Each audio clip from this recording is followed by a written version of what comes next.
Bonjour Sagittarius and welcome back to my channel. Claude here. Thank you for joining me for your December tarot reading. So as always for the monthly spread I have split my deck into three parts. We have the major arcana here for the main energy, the core cards over there to see how you're advised to show up this month to maximize the energy, and the minor arcana right there to delve into your message. I'm going to be using the Naked Heart Tarot by Gillian Wilde. I've reviewed this deck on my channel and I will drop you a link in the description box below if you want to check out the artwork or even get it for yourself. So I hope you are all doing well. Now please remember those are general readings, they will not resonate with everybody, so take what applies and drop the rest. I've also published the tarot birth card readings at the beginning of this month, so I advise you to check those out too, because you may get more information, something that will complement this reading. So what is the main energy that we have for my Sagittarius Aquarians, please? What do we need to hear for their highest good for December?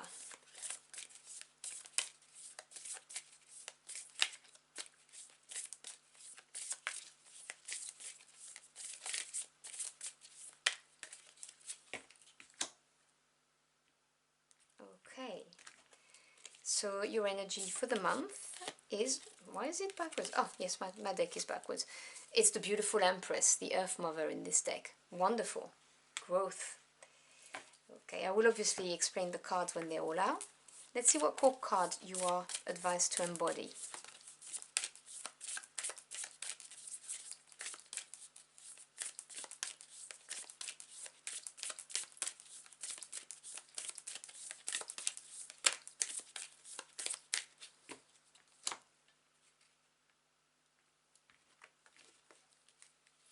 So you're advised to embody the Spirit of Swords. This is the King of Swords energy.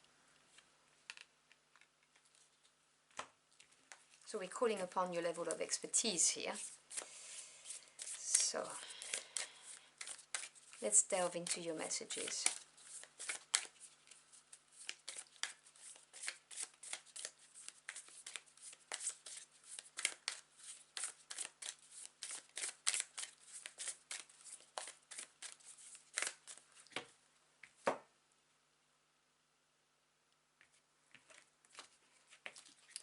Okay, so we have the Ten of Wands. That has been coming out quite a lot actually for the December readings.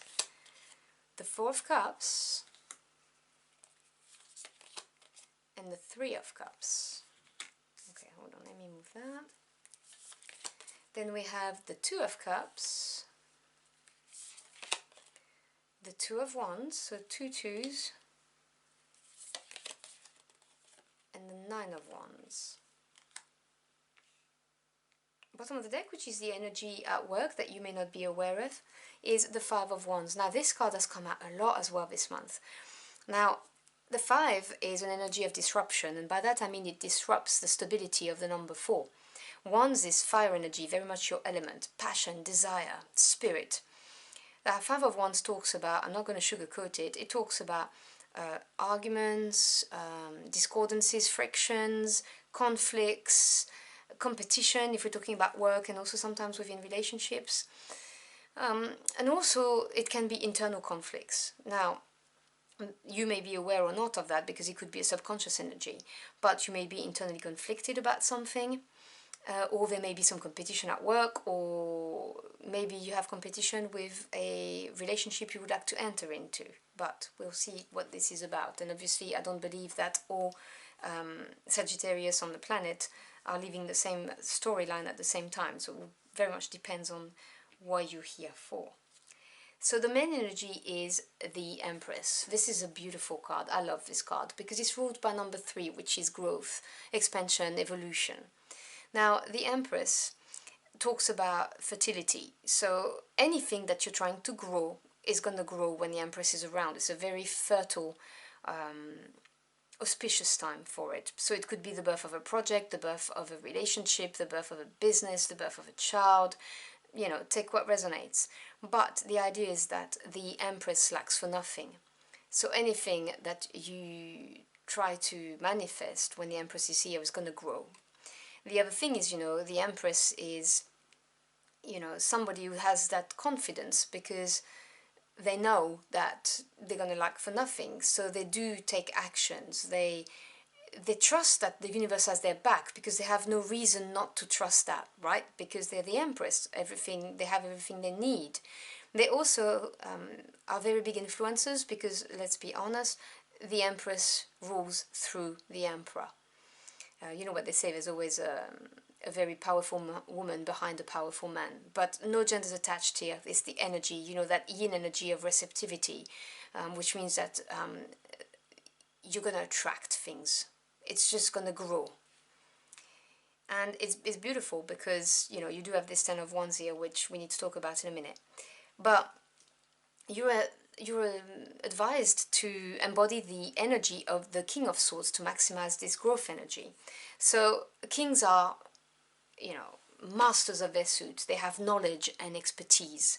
And this is an action suit. This is very much taking action, yang energy, which is the opposite of, you know, the Earth Mother in that respect. The King of Swords is somebody who's very intelligent, somebody who is very sharp and is going to look at situations from a factual point of view. They're not people who are going to make decisions based on their feelings. They do not get ruled by their feelings, which is why sometimes they may feel as a bit abrasive or even a bit distant, but that's just because they're factual people, that's all. But with the King of Swords, it's the power of analysis. It's looking at a situation, cutting through the BS as well is another thing they're saying to me. And really looking at, okay, here's the facts, I know what the facts are, and this is what I'm going to do, because I have thought this through very clearly.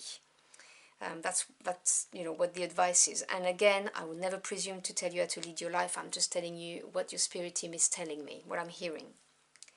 So we have Ten of Wands, Two of Cups. Now the Two of Cups is a significant partnership. So yes, it can be a romantic relationship, but it could be a business partnership, it could be a dear friend or someone in your family, but it's a significant relationship or partnership, and this looks like it's become a burden.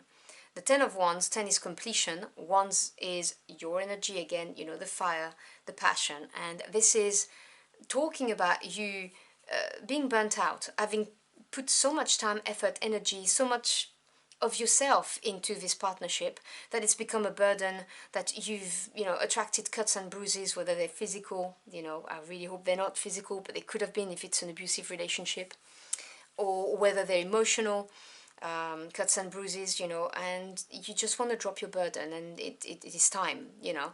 You've learned everything you needed to learn from this partnership because you've not lost any wands. This is an aspect that people really forget very often about the Ten of Wands, is that yes, it's a card of being burdened, but it's also a card that says you can drop your burden now, you've done everything you could and you've not lost any of the wands, which I really like to remind people of, because it's the end of that conflict, whether this is an internal conflict or a conflict with someone else.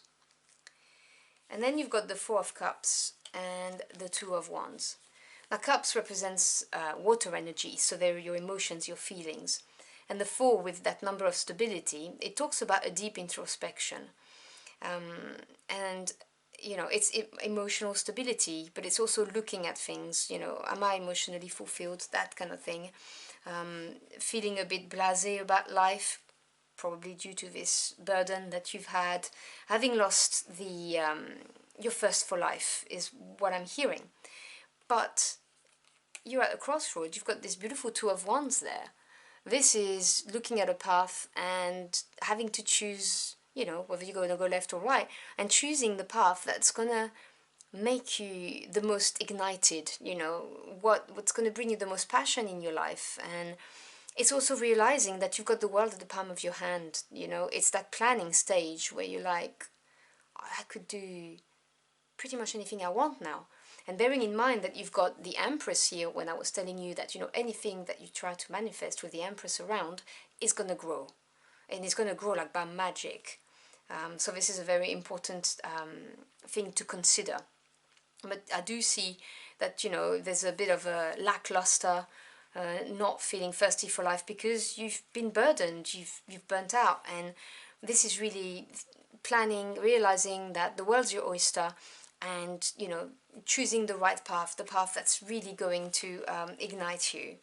And there will be, you know, happiness and joy is coming your way, because you've got this beautiful Three of Cups here, and it's supported by the Nine of Wands. So the Three of Cups, this is emotional growth. This is having reasons to celebrate something. So it may be a time where you socialize a lot, or you network a lot. And obviously, you know, with the holidays coming, whether you celebrate, you know, Hanukkah, Yule, Christmas, whatever the case may be, you know, there's lots of opportunities to go out, and, you know, people tend to be a bit more joyous in that period of time. But this is, you know, having people around you, or even just a reason to celebrate. It's a very, very happy, positive card, which I love to see. And the advice from your spirit team with that Nine of Wands card is, do not give up. Because the Nine of Wands is that card that says, okay, you got to that point. 9 is achievement in the tarot. You've got to that point, and you just need to either wait a little bit, or there'll be one more thing you need to do. It's that missing wand. So the Nine of Wands talks about never giving up. Okay, the worst thing you can do when you see the Nine of Wands in a reading is to give up. It's just, okay, it's not been easy to get there, but do not give up. Believe the universe has your back. Believe in the path that you're going to choose, and make sure that you choose looking at facts, being very shrewd in the way that you are making your decisions, particularly as this King of Swords is looking at this card, which is that partnership that's become a burden.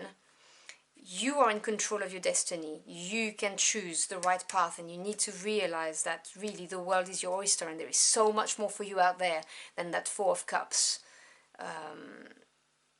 type of energy. Which, you know when you put, I always say this, when you put water in a small container, it becomes stagnant and stale, right?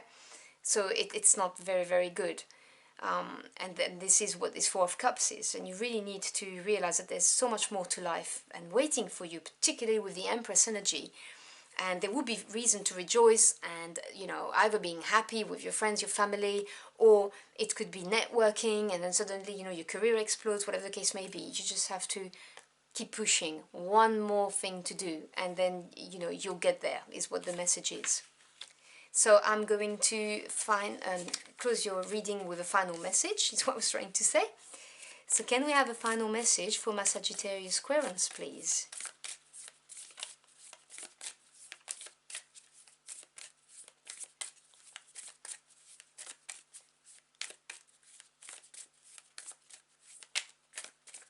Alright, let me fan out my cards. Oh, I want two cards. I normally just take one, but for some reason these two were speaking to me, so there we go. Nine of Cups, Six of Pentacles, beautiful, okay? So 6, harmony after having overcome, some kind of challenges or difficult period. Pentacles representing your physical realm. This is either to do with your home life or your work life, your career. This is saying equal give and take, equal balance between movements of growth, of progress, and periods of stability. This is a very harmonious card. That's a very positive card, positive sign for your everyday life, basically. And then with the Nine of Cups, I mean, this is the wish fulfillment card. It's a beautiful card. I was telling you, nines are achievement with the Nine of Wands. Cups is emotions and feelings. This is you getting everything your heart desired. So your spirit team are very clear, and they're saying that, not to worry, that harmony is coming back into your world, and you're going to get your wish fulfilled. Whatever it is that you're wishing for, you're going to get it. And you're going to be very happy with yourself, and very happy that you made this decision, embodying the King of Swords energy very much, and choosing for you, for what's going to be good for you, is what they're saying. So I hope you've enjoyed your journey for the cards with me. If you found this message helpful in any ways, do let me know in the comment box below. I'd love to hear from you.